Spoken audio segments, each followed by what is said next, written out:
Halo semuanya, perkenalkan saya Cindy Permatasari Lubis. Jadi pada video kali ini saya akan melakukan implementasi database sharding atau bisa disebut dengan horizontal partitioning. Jadi eh, di sini kita akan melakukan simulasi dengan dua metode, yaitu ada range based sharding dan yang satu lagi hash based sharding. Oke, di sini kita langsung aja.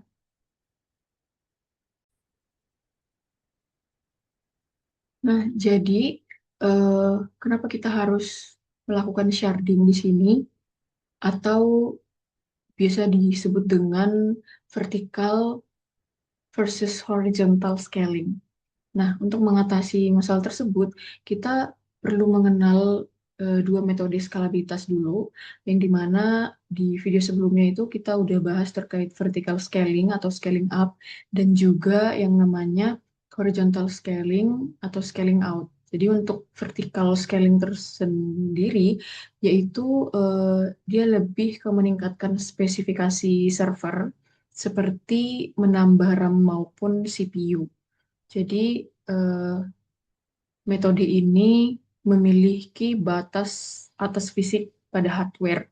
Selanjutnya untuk scaling out dari yang kita pahami sebelumnya itu dia menambah jumlah dari server biasa untuk membagi bebannya. Nah, teknik horizontal scaling pada tingkat database inilah yang disebut dengan sharding. Oke, kita langsung aja di sini. eh, saya sudah menyiapkan Docker file Compose.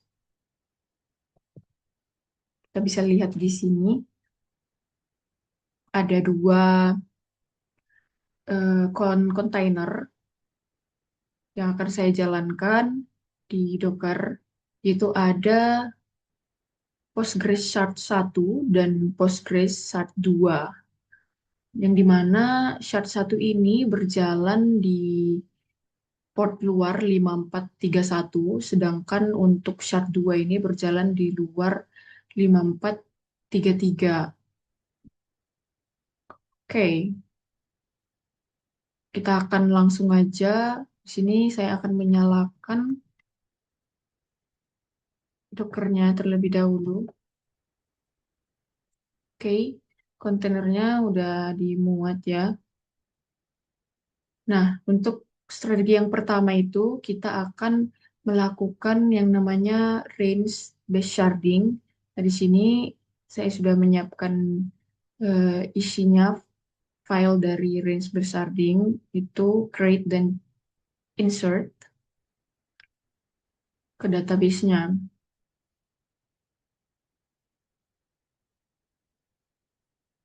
Oke, pada metode ini nanti data akan didistribusikan berdasarkan rentang nilai dari shard key atau ID data. Nah, skenario yang saya terapkan di sini yaitu ID dari 1 sampai 50 itu akan dialokasikan ke shard 1.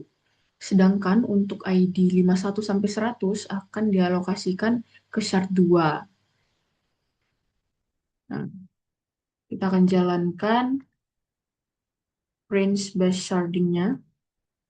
Oke, udah jalan.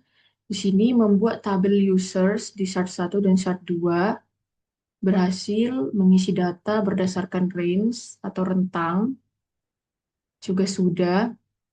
Nah, untuk selanjutnya kita akan jalankan file app.bat-nya, app.bat. Nah, sini kita akan jalankan. Nah, yang dimana dia sudah menembakkan data baru, yaitu ada ID 30, yang dimana ini ganjil dengan nama Eko ke satu berhasil dikirim. Selanjutnya kita bisa cek lagi file up 2 up.bat. Oke.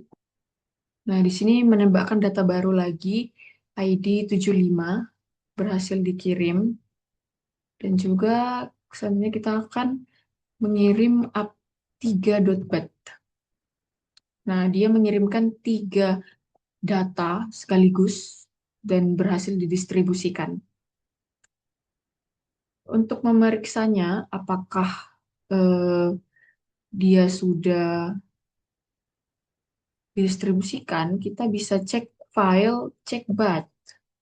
Nah, kita bisa lihat di sini. Isi data pada shard 1 ada Budi, Citra, Eko, Gita. Yang dimana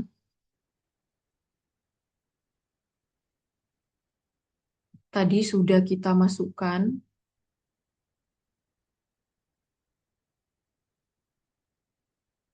di sini saat menjalankan F3 mengirim data ID Gita ke shard 1. Dan saat menjalankan range sharding, dia mengirimkan ID 10 dan 25 ke shard 1.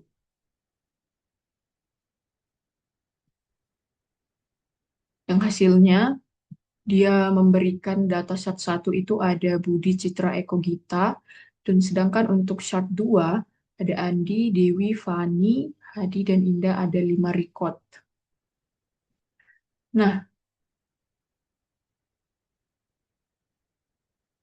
di sini kita bisa lihat pada hasil horizontal partitioning-nya berhasil dibuktikan.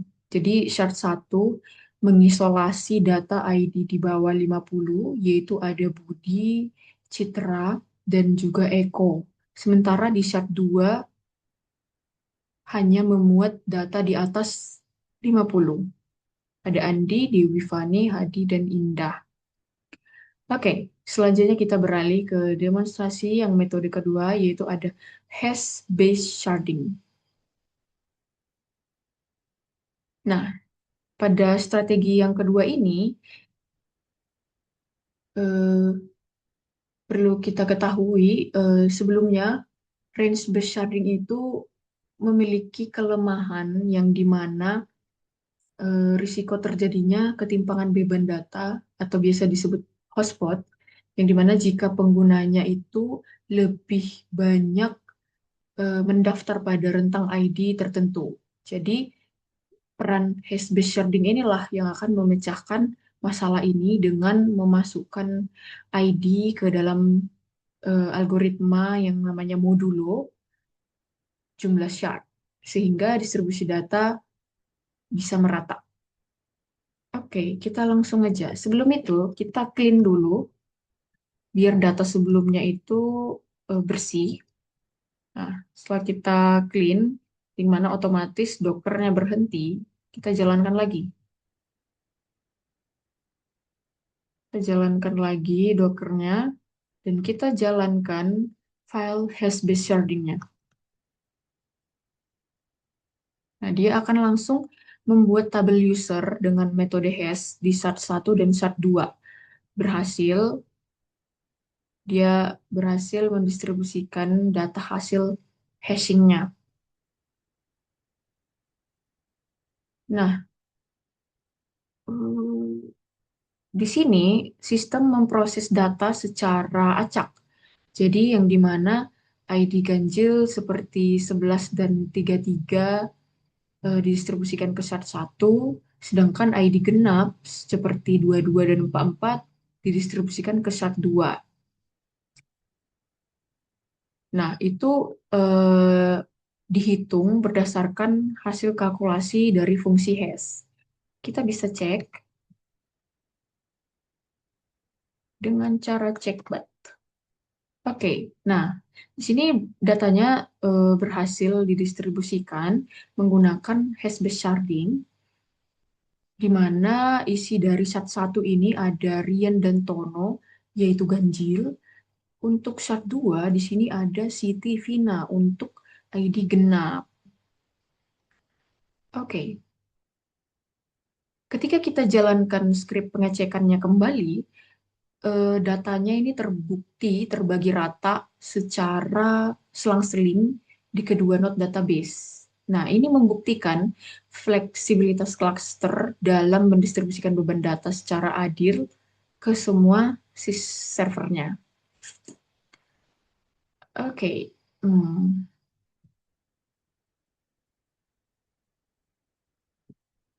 Sebelum itu, eh, yang perlu kita ketahui,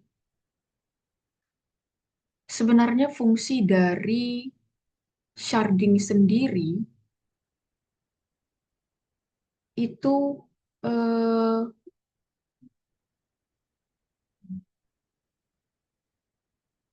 meningkatkan kapasitas penyimpanan atau storage capability. Jadi, eh, kita bisa ketahui kalau sharding itu dapat mempercepat proses write or read. Jadi yang dimana jika ada jutaan pengguna melakukan transaksi di satu server, jadi secara bersamaan mungkin akan terjadi antrian panjang atau yang disebut dengan bottleneck, yang dimana pada kasus ini sharding berfungsi sebagai membagi antrian. Jadi dari antrian itu dia bekerja membagi antriannya seperti yang kita simulasikan tadi, yang dimana pengguna dengan ID tertentu diarahkan ke SHA-1 dan ID yang lain diarahkan ke SHA-2, sehingga beban pemrosesan CPU-nya dan memorinya terbagi secara adil. Nah, selain itu, sharding sendiri juga bisa meningkatkan keandalan sistem, yang dimana jika kita menaruh seluruh datanya di satu database tunggal, dan server tersebut mati, maka seluruh aplikasinya akan lumpuh total. Namun dengan sharding, jika server shard 2 mendadak mengalami gangguan, pengguna hanya yang datanya berada di shard 1 tetap bisa menggunakan aplikasi dengan normal. Jadi kerusakan berhasil diisolasi di satu lingkup kecilnya saja. Itulah fungsi sebenarnya dari sharding itu. Oke, mungkin cukup sekian dari simulasi yang bisa kita lakukan terkait sharding. Jika ada kesalahan, saya mohon maaf. Terima kasih.